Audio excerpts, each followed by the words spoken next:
Okay, next agenda item is the presentation on the Sunshine Law and the protocol. Kathy? That's me.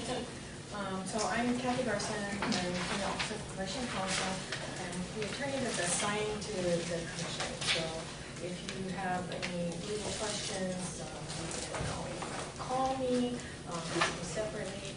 I or another attorney from our office should be present at every meeting that you have, just to make sure you're going in the right direction and stay in the confines of the law. For those of you who have not been on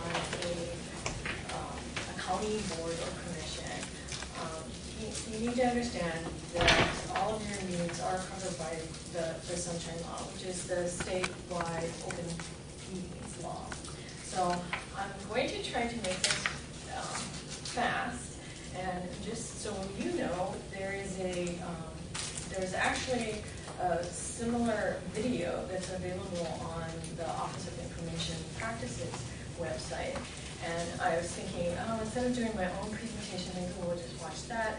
And I looked at it, was in 2 parts, and the first part was an hour long, and I thought, no, I'll just make it my own. So you're kind of getting a truncated version, but this is something that you need to know just to make sure that you don't violate the Sunshine Law during your tenure on this commission. So I'm sorry, I don't have a clicker, I'm going to have to use my mouse.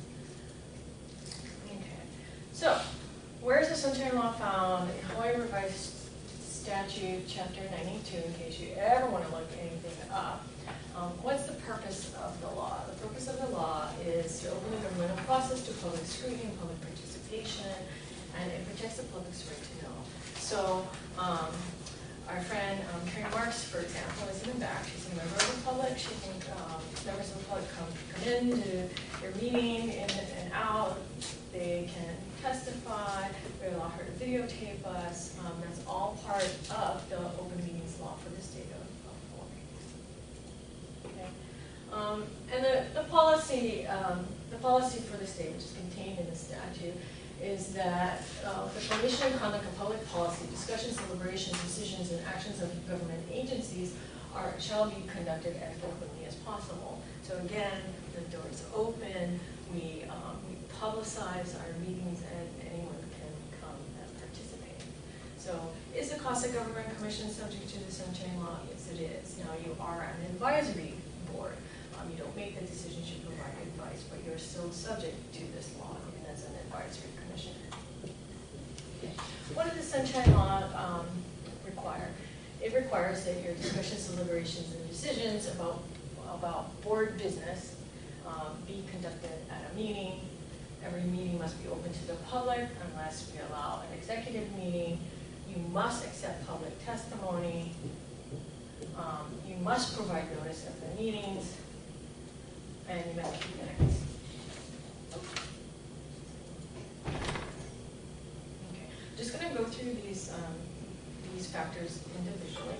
So as far as discussions, deliberations, and decisions must be conducted about board business, must be conducted at a meeting. So the first question really is, what is your board business?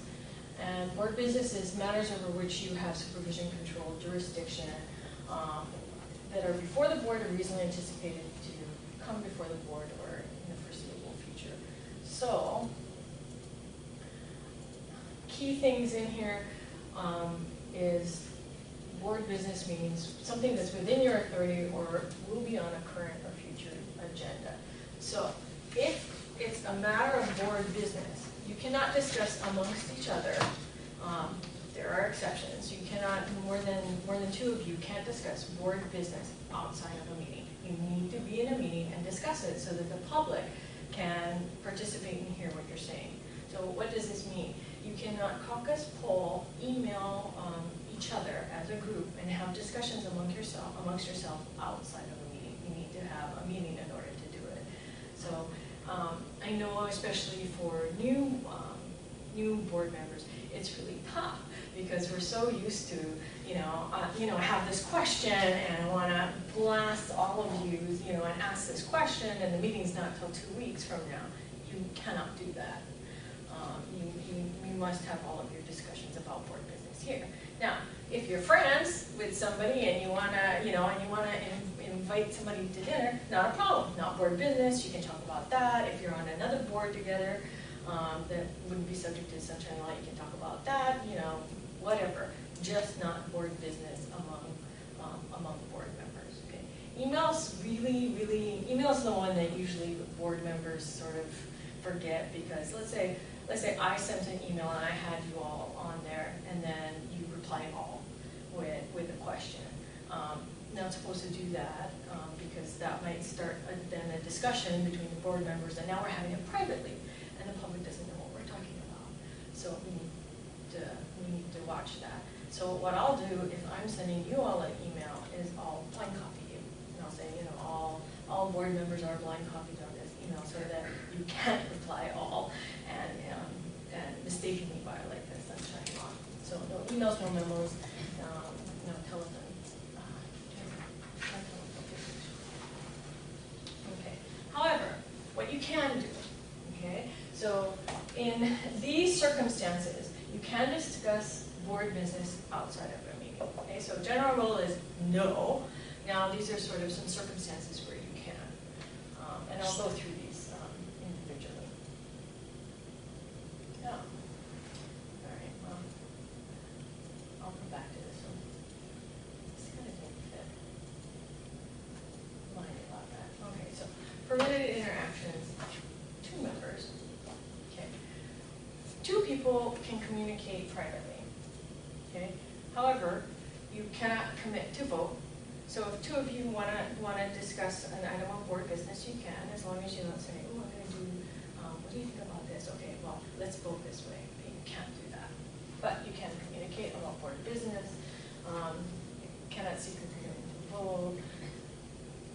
What you can't do is, just because 2 people can talk about something doesn't mean that you can then communicate serially. Meaning, Dylan, if you talk to Linda, that's 2, right? Now if she then talks to Susan, it doesn't count as another 2. Now you've got a discussion with 3 people. That would be a violation of the sunshine law. So there's no serial communication. So it's probably just better, if you're going to talk about board business, that you just limit it to the meeting than try to do that. Or you just be careful that you don't talk to anyone else about what you talked about. Yeah. Okay. Now, this whole 2 members can talk, it's not applicable to you, but this rule does not apply if 2 members constitute a quorum. So, yeah, if it was a 3-member board, then this rule doesn't apply. Okay. Another permitted interaction is to investigate matters. So, 2 or more members, but less than a quorum. The quorum is 5, so between 2 and 4 members, okay, can be assigned, sort of like in a subcommittee way, to investigate a matter concerning official board business. Okay. But what you need to do if you're going to form basically a subcommittee to investigate something, is you need to form this 2 or 4 person committee at a meeting. You have to define the scope of what it is that they're going to investigate at one meeting. Then they go and do their little investigation, then they come back and they give a report. And it's also at a public meeting that they report this. You can't discuss it at that second meeting. You got to wait till a 3rd meeting. And you can deliberate and make a decision at a duly noticed 3rd meeting. So where this would come up for you all is, let's say you wanted to form a subcommittee to go and meet and get information from the Department of Public Works, okay?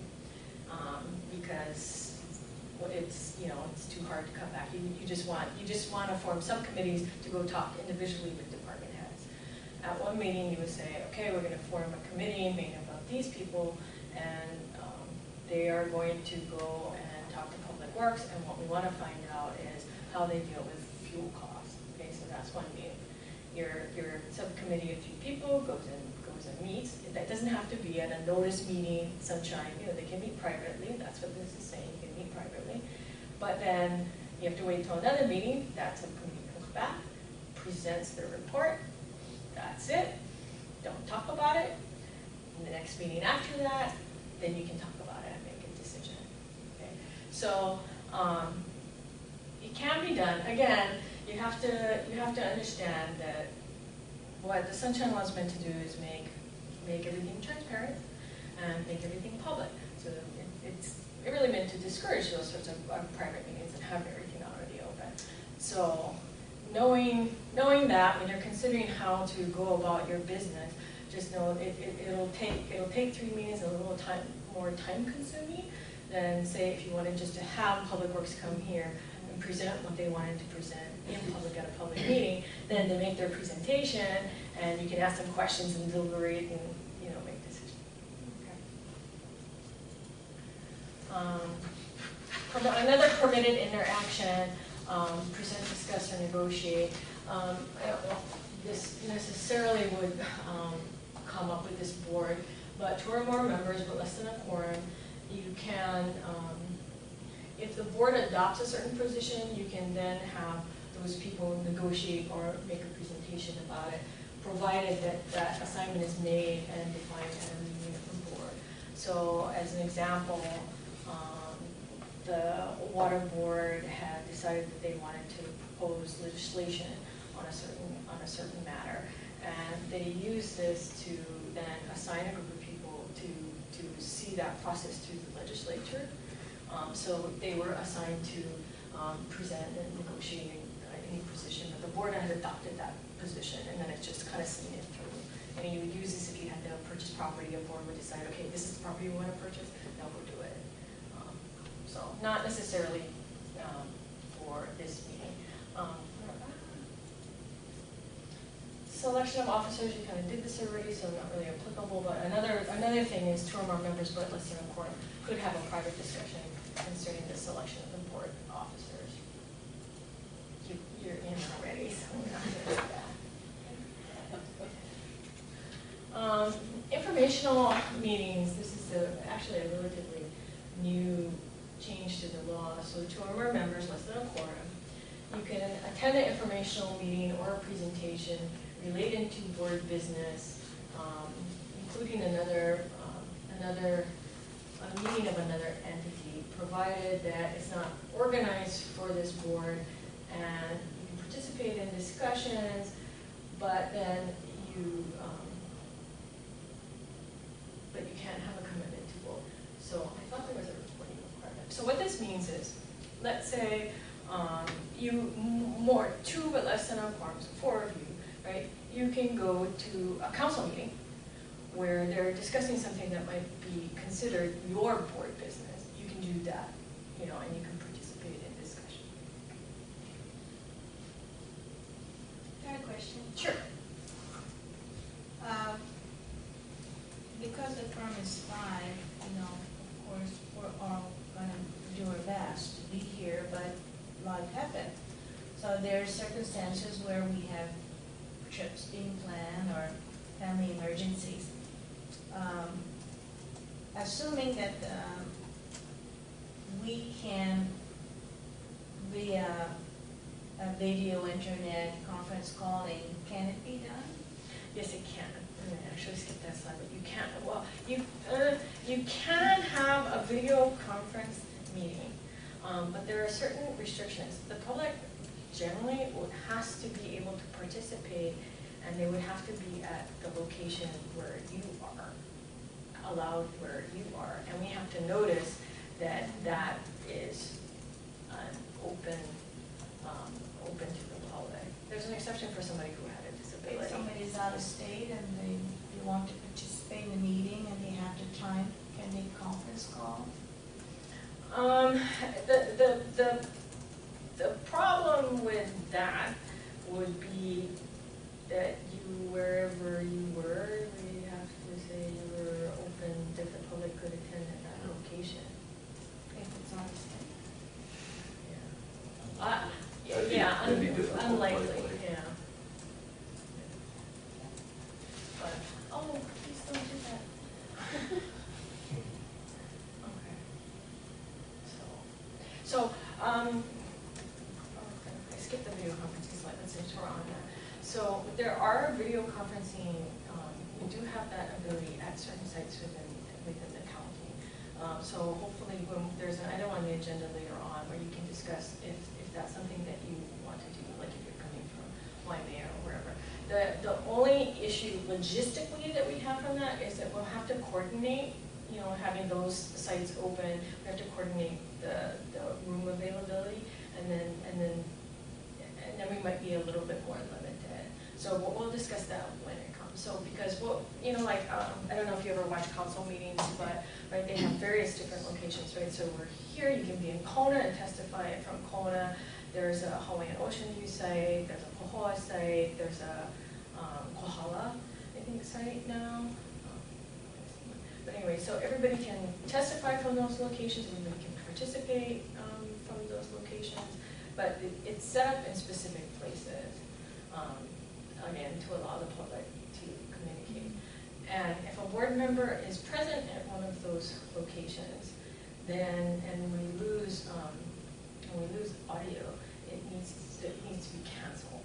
It doesn't matter if 6 of you are in Hilo and 1 of you is board members in Kona. If we lose audio, the meeting needs to stop. So stop until it can be restored, or stopped altogether and you're done for that day? You're done for that day. There's a little bit of leeway, I think. Usually we use like a 15-minute sort of interval, but other than that, the meeting needs to terminate. I mean, but that's just if we're trying to, like if you took a normal break and we're trying to fix the audio communication.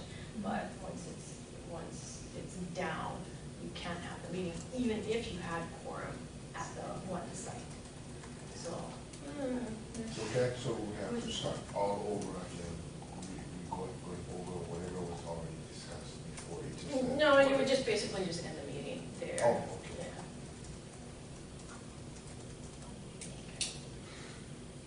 Yeah. Wheels are turning. Yeah. Just real quick, if you can, permitted interaction is, again, you can meet with the governor.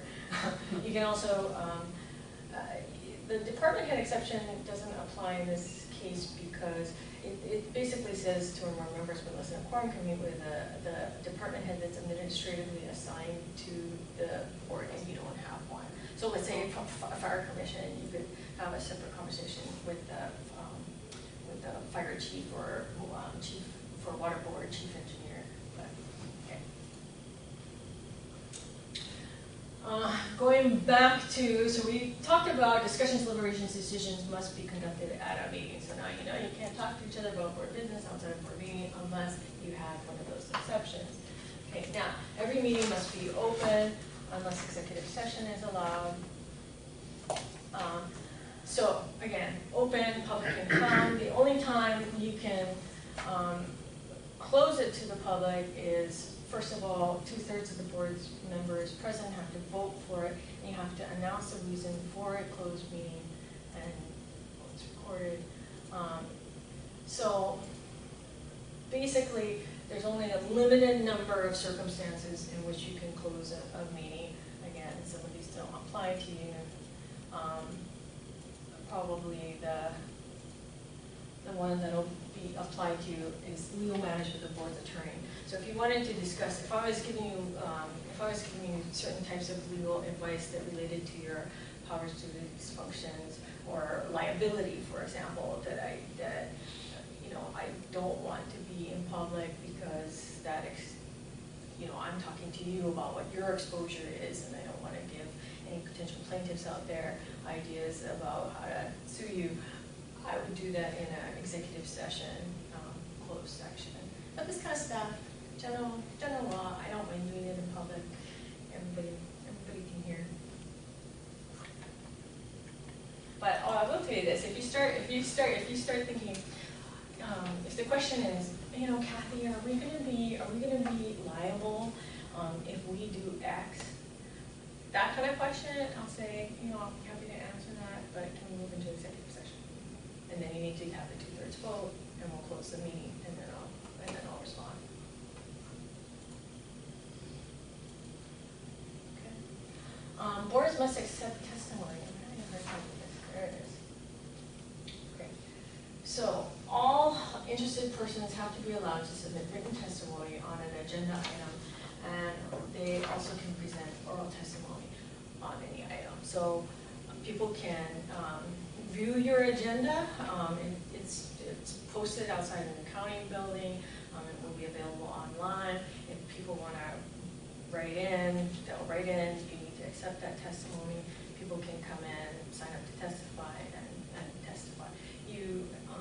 I think in your rules, you can have a reasonable limit on the time limit on the testimonies. You don't have to sit there and listen to somebody testify for 20 minutes. It's usually about 3 to 5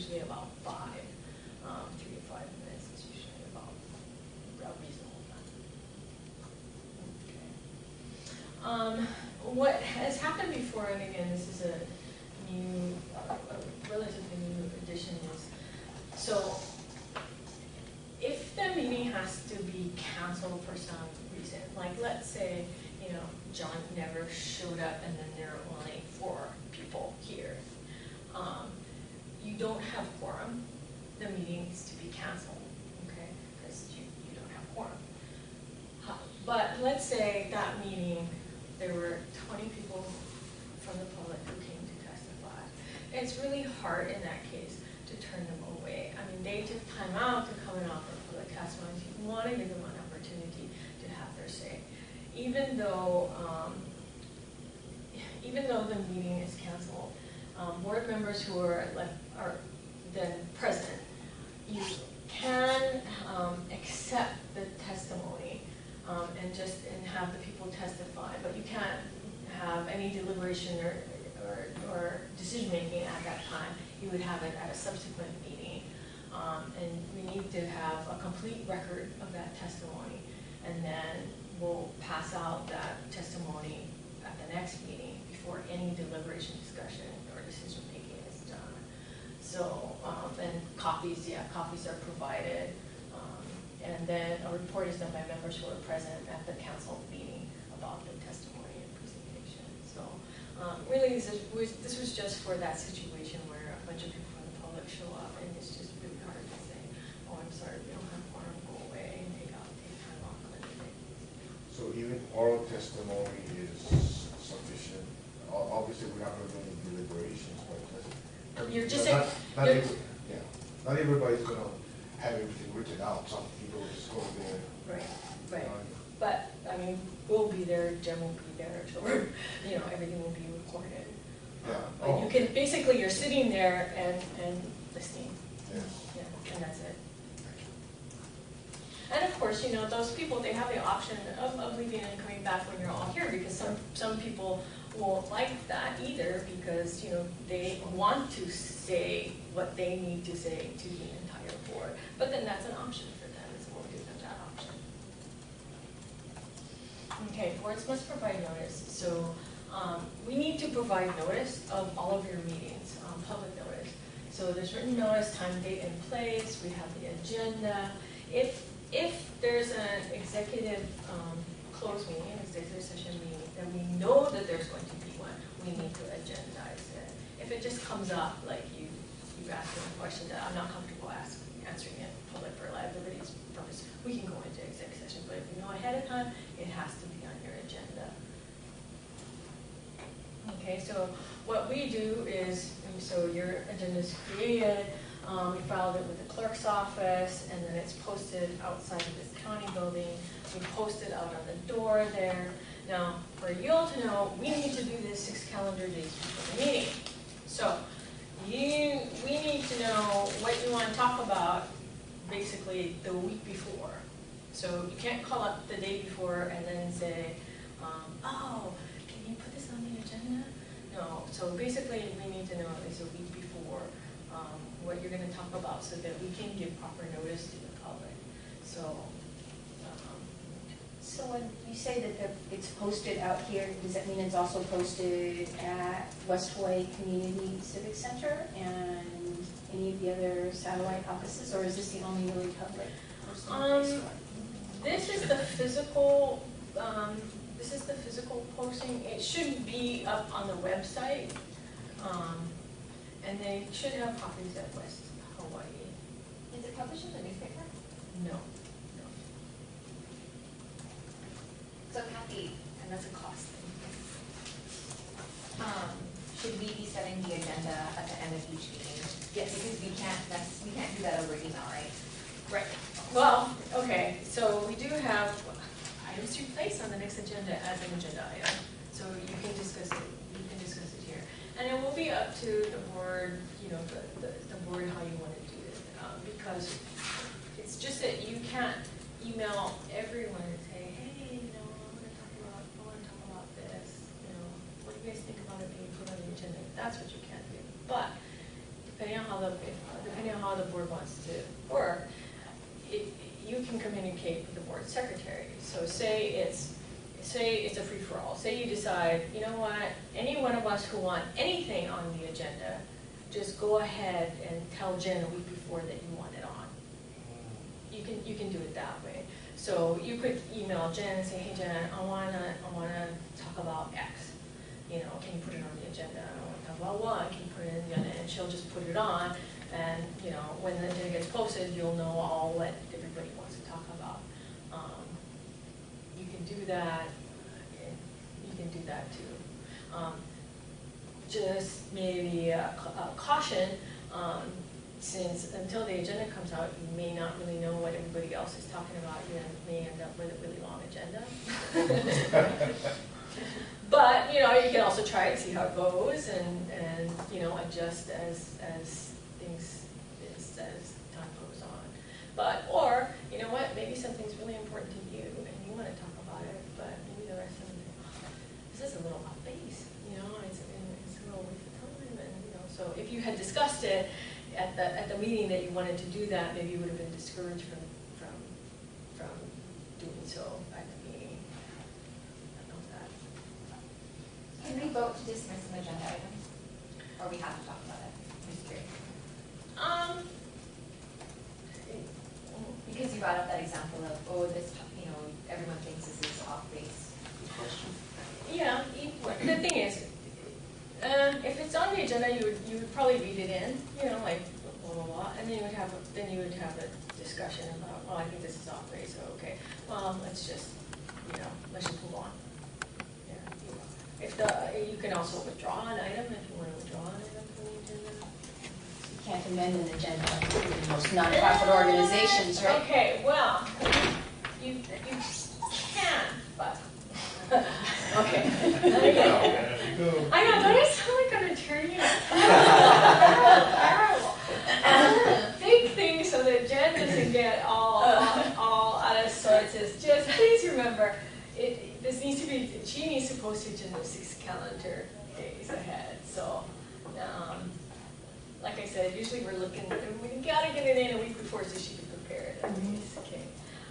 And copy mail to anyone who's requesting. So this morning we had reporter Nancy Flower, Carrie Marks, who's just from the public, and they signed up. They want to receive agendas, and Jen will have to send them an agenda and get them notice. So people who want can just sign up and go send them an agenda. And it says mail, but mail, email, however they want to receive the agenda that we can accomplish, we will do. Okay, your meeting agenda.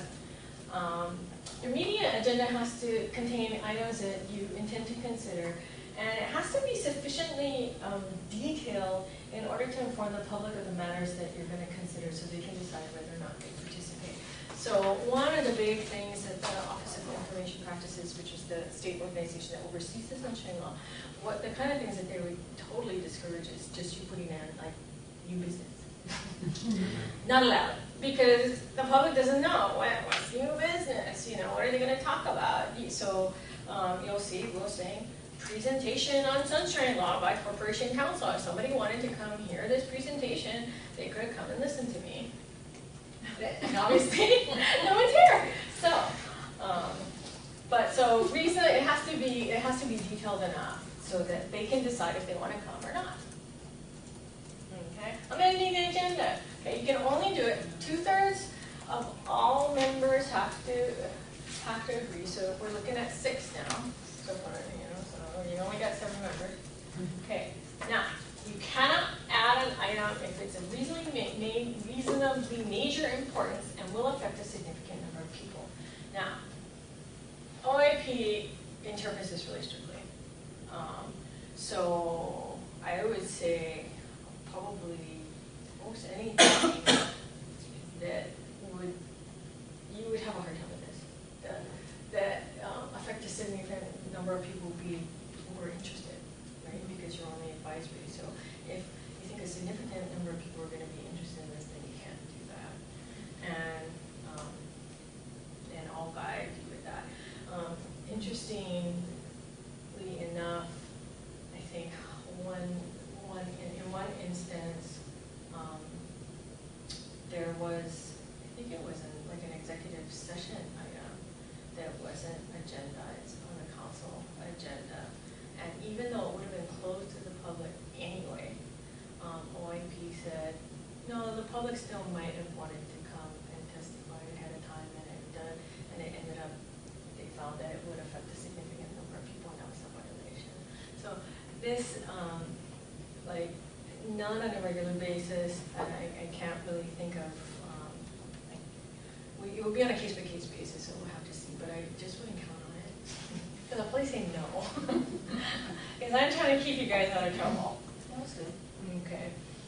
You could have an emergency meeting with less than the 6 days notice, but again, this will not apply to you, but it's imminent peril, public health, safety, or welfare, unanticipated event. I can't imagine one of those events that like affect your meetings that you have to have a meeting within the less than 6 calendar days. Okay. And we have to keep minutes. Okay, so we need to keep written minutes. They need to reflect what you guys discussed. Who was present, who was absent, substance of all matters proposed, we need a record of the votes, and any other information that a member requests be included. And it has to be made public within 30 calendar days. We only don't have to make minutes public that we're going to take that executive meeting. So. Jen's sweating over there, looking at the 30 calendar days. Okay. And then just so you know, if you violate the Sunshine Law, any action you took in violation of that could be voidable if they prove a violation. And also, there could be a lawsuit about that. So again, I'm going to keep you guys straight so that doesn't happen. This is OIP's website. Like I said, if you want the hour-long version of this, feel free to go there and watch it on your own time. This is what their site looks like. And the Office of Information Practice, their job is to ensure government stays open. That's that. And that's just my disclaimer. And thank you for calling me. And let me go back real quick to that. Let me go back to that. I was having a hard time figuring out where to put this. And I obviously put it in the wrong place.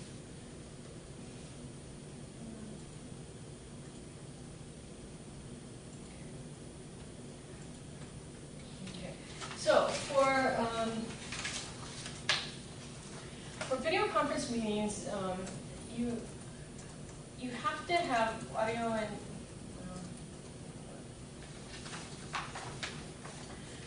so between board members and the public, you have to maintain the basically audio at the minimum audio communication between each location, and you cannot decide at the last minute that you're going to be somewhere else because we have to put the notice on the agenda so that somebody's going to be at another location. So for example, we would say you know. Commission member Linda Kelly will be present at the West Hawaii Civic Center site, blah, blah, blah. I did that address, okay? And we have to say that the public can attend at any location. Again, there's an exception if you have a disability. And the meeting is terminated if audio interaction is not maintained at all locations, even though the quorum of the board is physically present.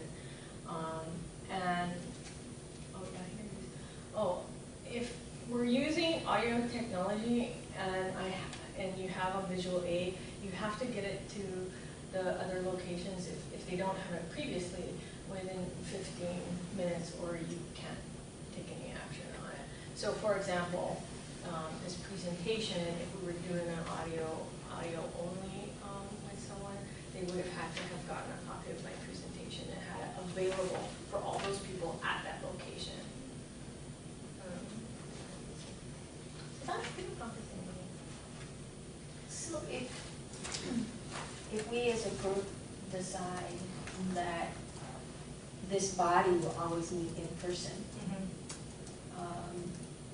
how do does that then require members of the public can only come here? True, but you can have your meetings. To supply, they cannot participate video conference at another site? To just offer No, testimony? we could do that. Like your board could be here, but we could have public testimony from other locations. Just know that logistically, somebody has to set up the equipment and then be present at that other location to make sure the equipment's ready and run the public testimony. So, I mean, we would need to know way ahead of time and then say, get somebody from the clerk's office at West Hawaii today, West Hawaii Civic Center, to open that location and direct the public and stuff like that. That location is not already open, so it's, I don't know. You mean, Somebody wanted to testify, is that not? so we have to set up the video conferencing in that location and then have it up, and we have to be in a location that can connect with that, and then you can allow it. It's totally doable. The council does that. The council does it, and it's fine. Just be mindful of the logistics, and it depends on how often your meetings are. We may have to switch dates. Things like that. I mean, it just has to. There's some planning involved, and just know that. The other thing is, we just happen to have the meeting set it here for Hilo, but you can go Hilo Kona too. Can we rotate that, around? And that is not a problem at all either. Using her video conferencing analogy, then if we have video conferencing, does it have to be for Kohala, Kona, Pahoa, No, you can for choose. everybody, or just maybe just Pahoa? You can choose your location. Okay. You can choose your location. And again, yeah. But you know what I'm saying, I right? understand. Everybody, to make it available to everybody is what I'm saying. That's basically. Yeah, I mean, you could do it that way. Yeah. I mean, it's obviously going to be more of a task to do it, but. Correct. And cost. Well, let me ask you, excuse me, let me ask you a question on the agenda, maybe skipping way ahead on number 12. It said next meeting, March 6th, will be at the County Aging Disability Source Center. Right. You can amend that. We just wanted to. What we have to do just logistically is we have to reserve the space. So we have to reserve this room, and we have it until 1 today. And then there are other meetings that happen. So we had to. I think we reserved for 3 meetings. 6, yeah, I think up to 5 meetings. But we can cancel. I mean, these locations are hard to get, so I just kind of went every other Thursday for the next, I think, 2 or 3 months, and just held spots just to have a location. Okay, well, Yeah, that but we can always cancel and change. I just wanted to have a spot available. Okay, good. That was my question. So why would we go there instead of being here is because availability of site. Yes, this room wasn't available. Was on not March 6th. available unless the committee decided to. Right, and it also depends too, because we're a small enough group, and right now maybe because you're just beginning, there isn't a lot of public interest because we're just beginning. So you can have it in a smaller room. If later on it seems like a whole bunch of people are going to come, we're going to have to reserve rooms that are bigger. Because my office also has a conference room we're moving into a new building, and it's smaller than this too. Anyway, so I mean, just we'll just put the meeting wherever is available that you guys want, can accommodate the board and the public. But we don't want to reserve a too big group, because then we're taking other people who have bigger groups out, right? So. The Transportation Commission had rotating Well, sites. I'm thinking about if we're charged with being transparent and available for the public, if always the public has to drive to Hilo. Right. I'm not a fan of getting up at 4:30 in the morning. Right. So we have it on the, when we get to that agenda item, that's a kind of discussion. That's why it's on the agenda where it is, so that you can have this discussion and decide. So, any other questions on the presentation? Okay. So we'll